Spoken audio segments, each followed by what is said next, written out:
যেখানে মূল্যায়ন নাই যাওয়ার দরকার নাই। যেখানে আপনার ব্যবহার, ভালোবাসার, মায়া, মমতার দাম নাই যাওয়ার দরকার নেই। দরকার হলে একা বাঁচেন, একা চলেন, একা বাঁচেন, একা চলেন।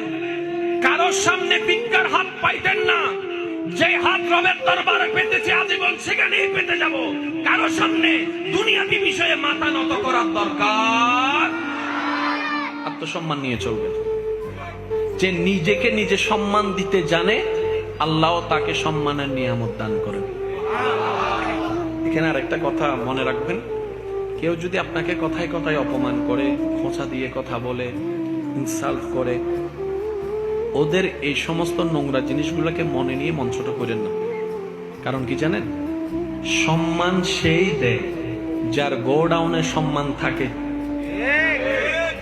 যার গোডাউনে সম্মানই নাই, সে সম্মান দিবে কিভাবে আপনাকে?